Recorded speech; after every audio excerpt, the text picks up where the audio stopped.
Olá, seja muito bem-vindo, seja muito bem-vinda a mais uma aula de Química. Eu sou o professor Josenilson e hoje nós daremos continuidade ao estudo da ciência que estuda a matéria, bem como suas transformações, né?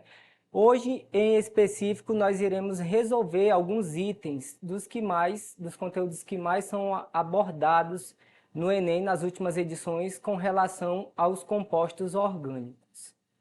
Então, primeiramente, é importante você ter assistido às nossas aulas, né, que já estão gravadas aqui na plataforma, e que vocês, caso não tenham compreendido algum conceito do que é a química orgânica, do que é a química inorgânica, é muito importante que você reveja essas aulas, tá? Porque elas serão de fundamental importância para a compreensão das respostas que nós vamos ter agora nessas atividades.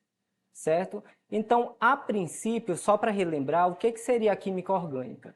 Então, a química orgânica é a parte da química que ela vai se preocupar com o estudo das substâncias, dos compostos que têm o átomo de carbono na sua fórmula.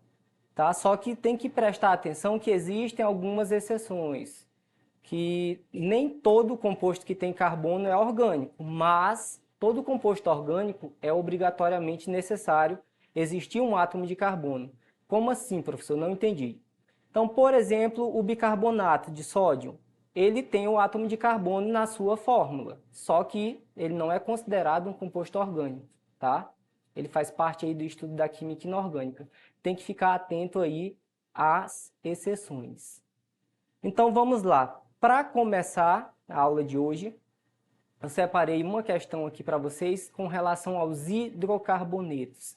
É a parte da química que vai se preocupar com o estudo das moléculas que são construídas, né, que são formadas por átomo de carbono e hidrogênio apenas. Então, atenção aqui na tela.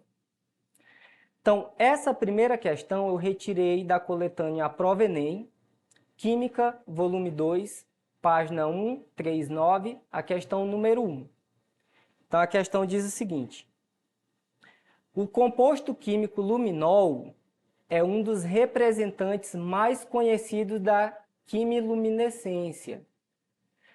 Quando em contato com o sangue, por exemplo, utiliza o ferro da hemoglobina como catalisador para a reação de liberação de luz. Esse composto é muito usado em perícia criminal, quando se quer investigar a presença de vestígios de sangue em uma cena de crime. Mesmo que o local tenha sido limpo, o luminol evidencia a presença do sangue. Então, o contexto dessa questão aqui, ela traz o luminol, né, como protagonista, então, dizendo que ele é utilizado bastante na perícia criminal, para revelar onde é que tem sangue, onde é que tinha, porque às vezes os criminosos, na maioria das vezes, quando tem tempo, ele quer sumir com as evidências, né? Então, esse composto aí, o luminol, ele é utilizado para isso. Você pode lavar aquela mancha de sangue no chão, mas a ação dele vai revelar onde é que tinha os vestígios de sangue. Então, a respeito da estrutura do luminol, que é representada aí nessa molécula que vocês estão vendo, ele vai apresentar cadeia como? Então, vai falar 3 sentenças e nós vamos ter que averiguar cada uma delas. Por quê? Porque aí vai estar trabalhando com massa molecular, vai estar trabalhando com ligações químicas, certo? Então, para a gente saber se cada item desse é verdadeiro ou falso, nós vamos ter que fazer alguns cálculos que é para checar, por exemplo, aí a massa molecular, tá? A massa molar. Então, só para você que não lembra o que é massa molar ou molecular, tem alguns autores que preferem utilizar esse termo, é o quê? É, na realidade, o quanto de peso, né, a molécula tem como um todo, é a soma de todos os átomos da molécula. Só que é importante que vocês tenham noção que não significa que uma molécula, por exemplo, tenha 10 carbonos 10 vezes 12, porque o átomo de carbono pesa 12 unidades de massa atômica, ele vai pesar a mesma correspondência em gramas, não é assim, é em unidade de massa atômica. E quando se utiliza a conversão molar, aí significa, por exemplo, que um átomo de carbono, ele possui 12 gramas a cada 1 mol. Então, não é um átomo de carbono que está pesando 12 gramas, tá? É 1 mol. Aí, só para relembrar para vocês, o que é 1 mol? É a unidade que contém 6,02 vezes 10 elevado a 23 entidades. Aí, se você estiver falando de átomo, é esse número de átomos. Se estiver falando de moléculas, é esse número sendo referente a moléculas, tá? É o número de Avogadro. Então, se você não lembra, dá uma pesquisada e reveja esses conceitos aí. Então, vamos lá. A alternativa A informa que essa molécula aí de luminol apresenta massa molar 170 gramas, ou seja, 1 mol dessa molécula vai pesar 170 gramas. Então, para a gente saber se isso é verdade ou falso, não tem como só de olhar para a molécula saber. Então, o que nós precisamos fazer? Fazer o cálculo para ver se realmente bate essa informação, tá? Então, para facilitar as coisas, eu separei essa molécula evidenciando os átomos de carbono que estão implícitos, que eu já vou falar um pouquinho mais sobre isso. Então, ó, aqui comigo. Toda vez que vocês tiverem uma estrutura orgânica que esteja representada só por palitinho e vocês veem um vértice na estrutura, no meio do vértice aí é representado o átomo de carbono, certo? Então, como eu ilustrei aí, ó. Então, o laser está apontando aqui para esse carbono de cima, ele está fazendo uma ligação simples com o nitrogênio. Tá vendo esse vértice? Então, eu coloquei a representação do carbono. Isso aqui é um ciclo com 6 vértices desse, então eu tenho 6 átomos de carbono desse lado esquerdo, mais um em cima e outro embaixo do outro círculo, certo? Do outro ciclo, desculpa. Então, a primeira coisa que vocês devem fazer é saber onde existem átomos de carbono. Essa é a primeira coisa. Depois, cada carbono, vocês devem lembrar, vocês devem saber que para cada átomo de carbono tem que existir 4 ligações químicas, tá? Porque o átomo de carbono é um composto tetravalente, ele faz 4 ligações químicas. Então, por exemplo, esse carbono que eu estou apontando, ele faz uma ligação com o outro carbono de cima e 2 com o carbono de baixo, então totalizando 3 ligações.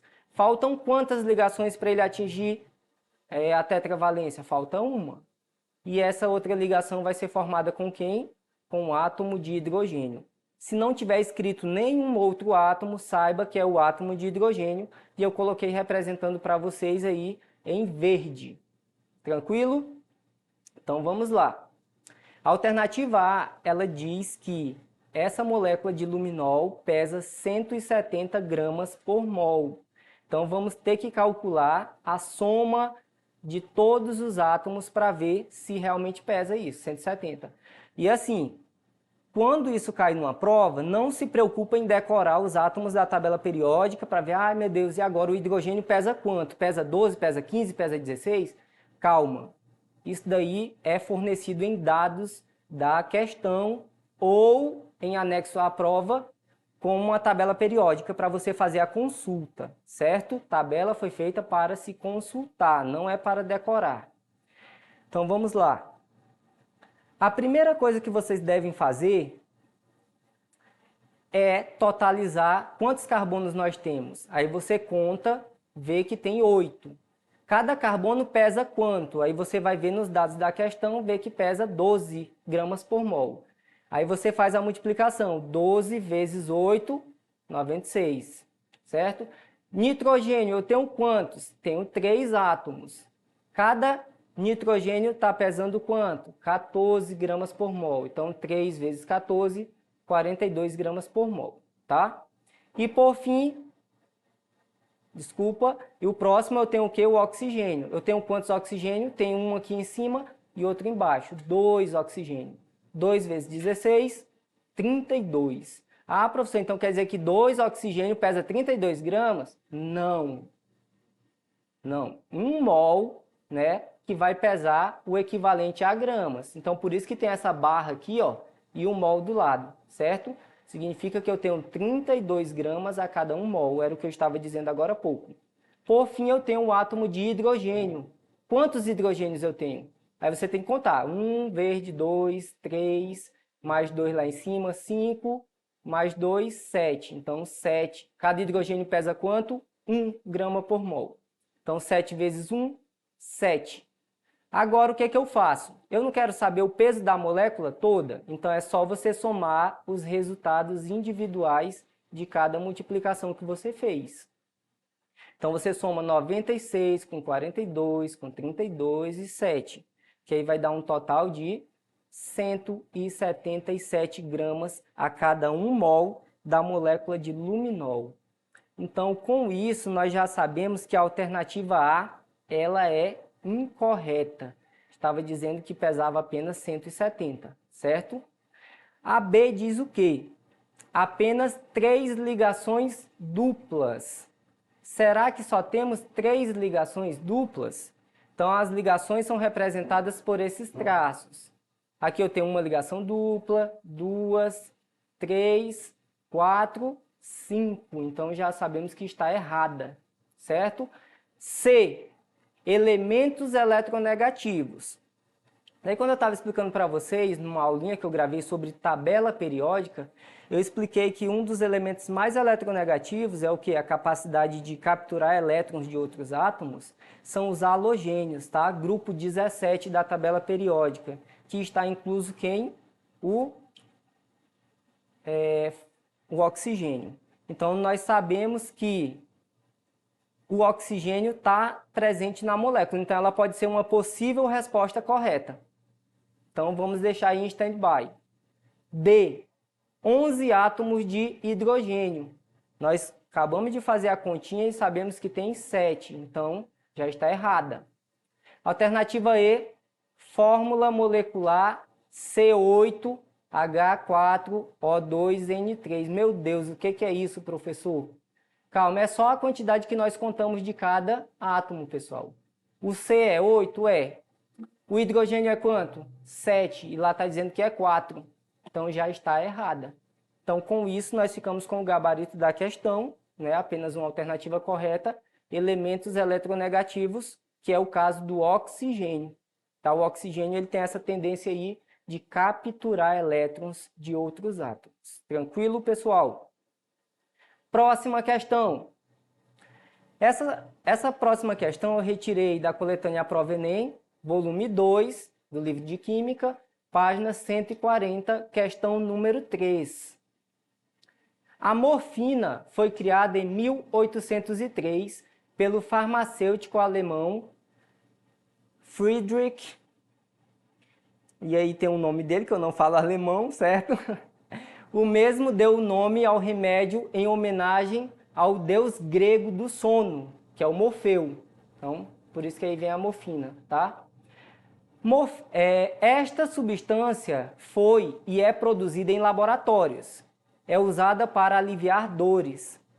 Seu uso foi mais difundido a partir de 1853, com a invenção da seringa. Então, o contexto da questão fala sobre a morfina, né, uma droga utilizada para provocar efeitos de adormecer, né, o corpo.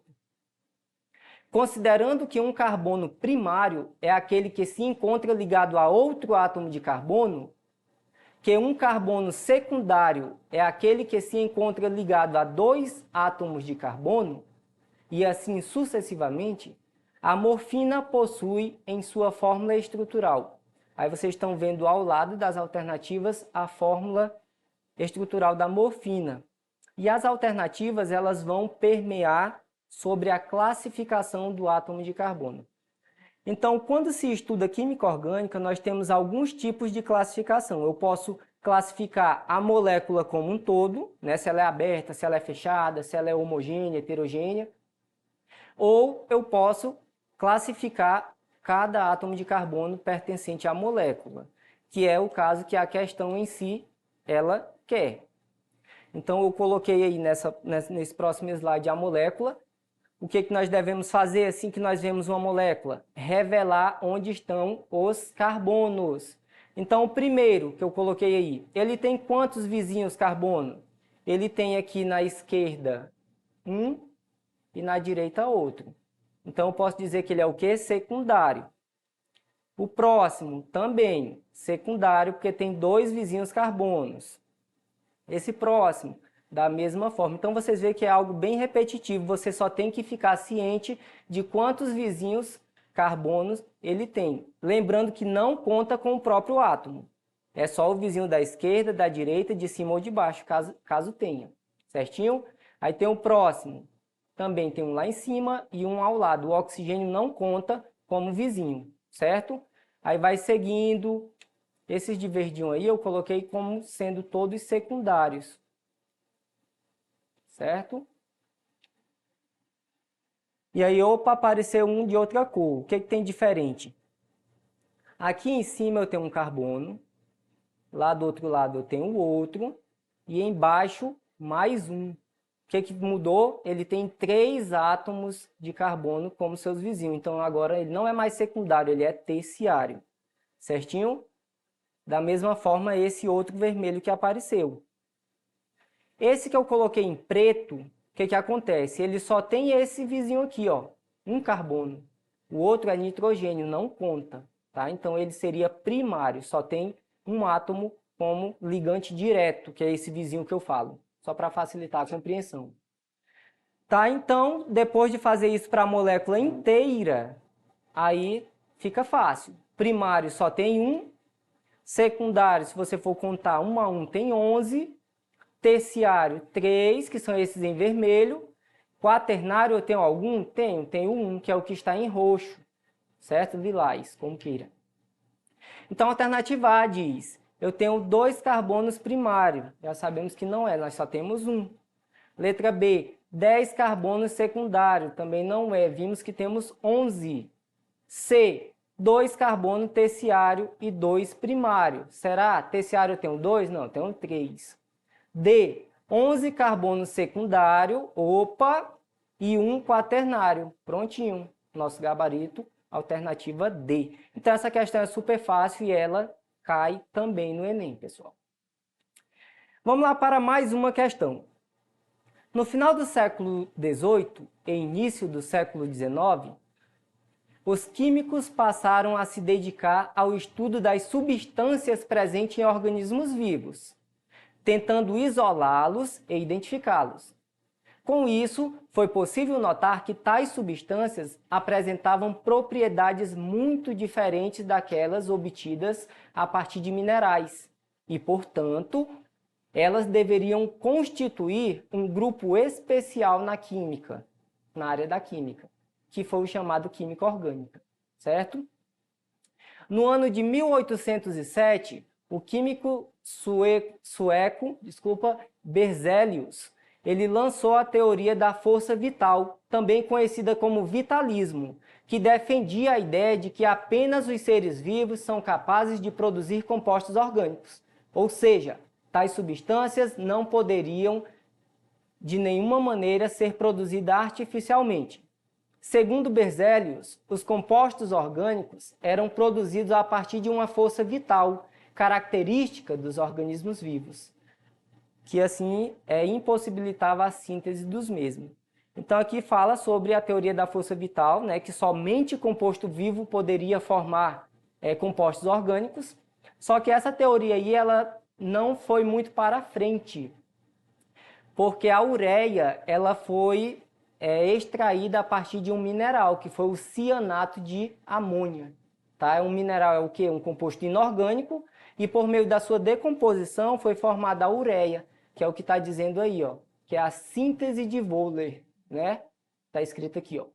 Então isso daí caiu por terra, essa teoria da força vital. Tá? Nos anos subsequentes à síntese de Wöhler, muitos outros compostos orgânicos foram produzidos, por exemplo, o metanol, o acetileno, o ácido acético, etc. A síntese de Wöhler foi um marco na história da química porque A. provou a possibilidade de sintetizarem compostos orgânicos a partir de inorgânico. B, foi a primeira síntese realizada em laboratório? Óbvio que não, né, pessoal? Antes disso tiveram outras sínteses. Alternativa C, demonstrou que os compostos iônicos geram substâncias moleculares quando aquecidos. D, se trata do primeiro caso de equilíbrio químico homogêneo descoberto. Então, em momento algum, o texto falou a alternativa D, pessoal. E, mostrou que o sal de amônia possui estrutura interna covalente. Também o texto informado não diz isso. Então, perceba que na alternativa a síntese de Wöhler, ele possibilitou exatamente isso, que compostos orgânicos eram possíveis de serem obtidos a partir de compostos inorgânicos, derrubando até então teoria da força vital. Então, por isso que é mais questão de interpretação essa questão, né? Alternativa A.